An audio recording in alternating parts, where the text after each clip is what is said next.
आज हम नरेंद्र कठैत जी के एक बहुत ही मार्मिक लेख पर बात करने वाले हैं। शीर्षक है अंकिता भंडारी, लाटों का पहाड़ और न्याय की पुकार। इसे पढ़ते हुए ऐसा लगा कि ये सिर्फ एक घटना का ब्यौरा नहीं है, बल्कि एक पूरे समाज के दिल की आवाज है।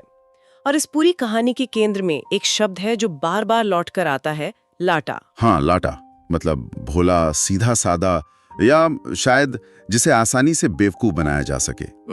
लेखक इस एक शब्द के जरिए, अब देखिए, पूरे पहाड़ी समाज, उसकी चुप्पी और उसके शोषण की एक बहुत ही बेचैन करने वाली तस्वीर खींचते हैं। तो आज की हमारी ये जो बातचीत है वो इसी शब्द की परतों को खोलने की एक कोशिश होगी, क्योंकि ये सिर्फ अंकिता की कहानी नहीं है, ये उस लाटापन की कहानी है जिससे शायद हम सब कहीं ना कहीं जुड़े हुए हैं। बिल्कुल। और लेखक इसकी शुरुआत एक उम्मीद भरे पल से करते हैं।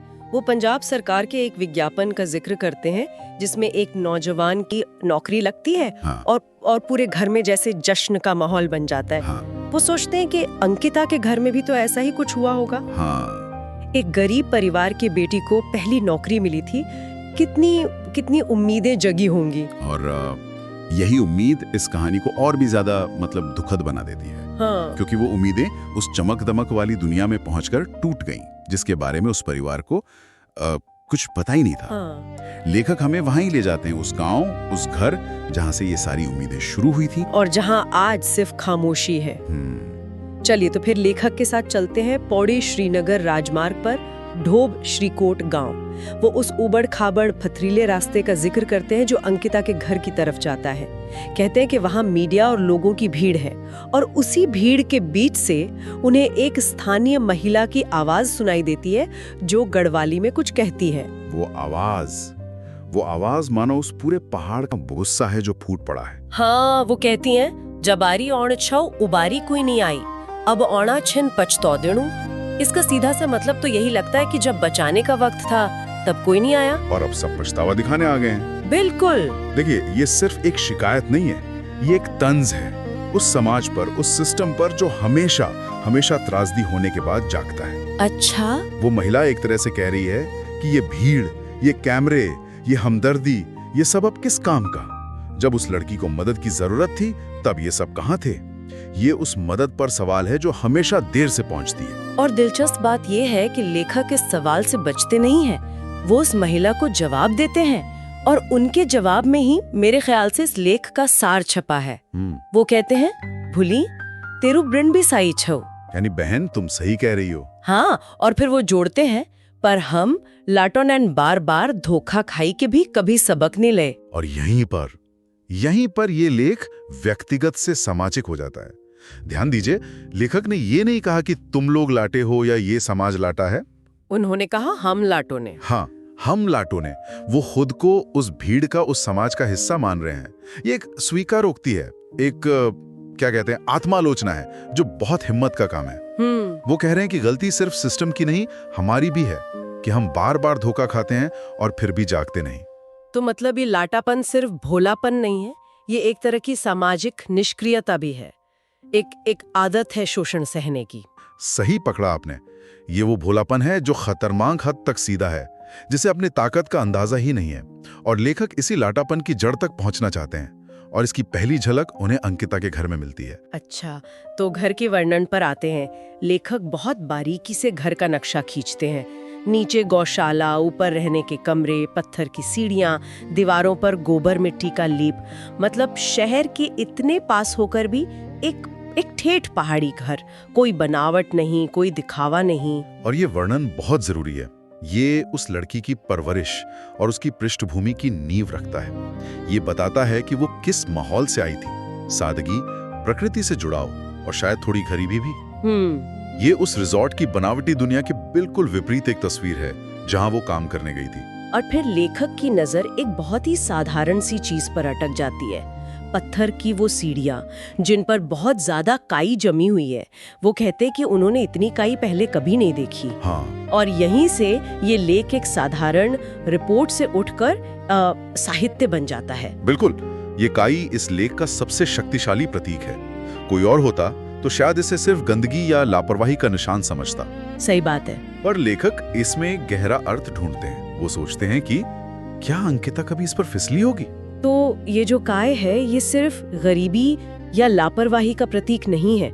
लेखक इसे एक कदम और आगे ले जाकर इसे अंकिता के संस्कारों की नींव बता रहे हैं। ये एक बहुत ही अनोखा नजरिया है। और यही इस लेख की खूबसूरती है। लेखक उस नकारात्मक प्रतीक को उसे सकारात्मक में बदल देते हैं। वो कल्पना करते हैं कि रोज इन फिसलन भरी सीढ़ियों पर उतरते चढ़ते हुए उस लड़की ने क्या सीखा होगा। संभल कर चलना। हाँ, संभल कर चलना, हर कदम ध्यान से रखना।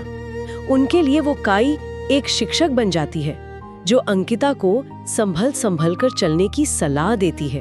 वाह, मतलब जिस काई को हमें खतरे की तरह देखते हैं, लेखक उसे एक टीचर, एक गुरु की तरह देख रहे हैं। हाँ, और वो इस काई को सीधे सीधे अंकिता के संस्कारों से जोड़ते हैं। वो कहते हैं कि इसी काई ने उसे सिखाया होगा कम बोलना, बड़ों का आदर करना, ढंग के कपड़े पहनना।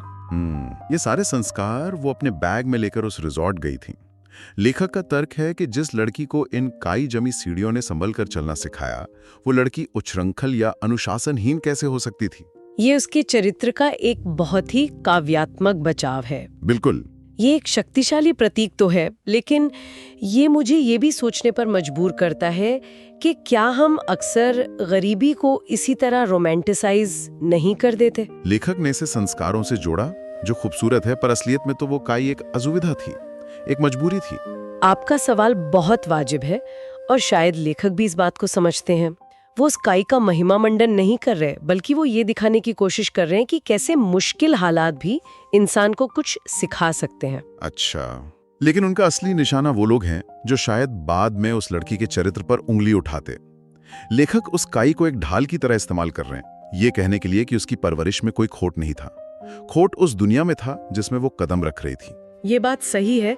एक तरफ लेखक अंकिता की चरित्र को इतने गहरे प्रतीकों से स्थापित कर रहे हैं और दूसरी तरफ वो उस जगह मौजूद मीडिया के सतहीपन पर सवाल उठाते हैं। ये एक बहुत बड़ा कॉन्ट्रास्ट है। बिल्कुल, यहीं से लेखक का गुस्सा फूटता है। वो वहां जमा भीड़ को मोबाइलधारी मीडिया कर्मी कहते हैं।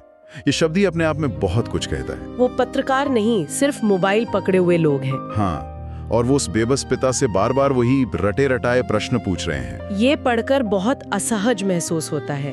लेखक कहते हैं हम बेबस पिता को मशीन समझ बैठे हैं, मानो उस पिता का दुख उनका अपना नहीं बल्कि टीआरपी बढ़ाने का एक जरिया हो। ये संवेदनहीनता की हद है। लेखक सवाल उठाते हैं कि जिन सवालों के हल समाज को, सरकार को, हम सबको मिलकर खोजने चाहिए, उनके जवाब हम एक टूटे हुए पिता से क्यों मांग रहे हैं। ये फिर से समाज के लाटापन पर एक चोट है, अपनी जिम्मेदारी से भागना और सारा बोझ एक व्यक्ति पर डाल देना। मतलब हम चाहते हैं कि वो पिता चीखे, चिल्लाए, दहाड़े, ताकि हमें एक अच्छी बाइट मिल सके। वाह, ये तो मैंने सोचा ही नहीं था। मतलब लेखक उस पिता की चुप्पी को उसकी कमजोरी नहीं बल्कि उसके दुख की गहराई मान रहे हैं, जबकि बाहर की दुनिया उसे एक और सवाल पूछने का मौका समझ रही है। ठीक यही बात। हम उसकी खामोशी को उसका लाटापन समझ रहे हैं, जबकि असल में लाटे तो हम हो चुके हैं जो किसी के दुख की गहराई को भी नहीं समझ पा रहे। और इसी गुस्से में लेखक वो सबसे तीखी बात कहते हैं, गधे ही अगर हमारे घोड़ों को हाँकने लगे तो ये समय कुंभकर्णी नींद में सोने का नहीं है। ये लाइन बहुत शक्तिशाली है, लेकिन क्या ये थोड़ा ज्यादा सरलीकरण नहीं है? क्या सारी व्यवस्था को सिर्फ गधे और घोड़े में बांटा जा सकता है? देखिए, जब गुस्सा और पीड़ा होती है तो भाषा अक्सर सीधी और सपाट हो जाती है। यहाँ घोड़े पहाड़ के वो ऊर्जावान मेहनती युवा हैं, अंकिता जैसे लड़के लड़कियां जो अपने सपनों के लिए मेहनत कर रहे हैं। और गधे वो पूरी शोषक व्यवस्था है, वो मालिक हैं, वो दलाल हैं जो उनकी जरूरत और भोलेपन का फायदा उठाते हैं। ये सरलीकरण लग सकता है, लेकिन ये उस कड़वी सच्चाई को सीधे सीधे सामने रखता है। तो ये एक तरह का कॉल टू एक्शन है, एक चेतावनी है। हाँ, लेखक साफ कह रहे हैं कि ये चुपचाप सोने का समय नहीं है। अगर हम अब भी नहीं जागे तो हमारे घोड़ों को हमेशा ये गधे ही हाँकते रहेंगे। और इसीलिए वो सिर्फ गुस्सा जताकर रुक नहीं जाते, वो एक समाधान भी सुझाते हैं। हाँ, वो कहते हैं कि एक सूची बनाई जानी चाहिए। हाँ, वो अपील करते हैं कि उन सभी युवाओं की सूची बनाई जाए जो इस तरह मॉल, होटल और रिजॉर्ट्स में काम कर रहे हैं। उनके दुख दर्द को समझा जाए। मतलब वो इस एक घटना को एक बड़ी प्रणालीगत समस्या के लक्षण के तौर पर देख रहे हैं। वो कह रहे हैं कि अंकिता अकेली नहीं है। बिल्कुल, वो चाहते हैं कि समाज जागे और अपने बच्चों की सुध ले।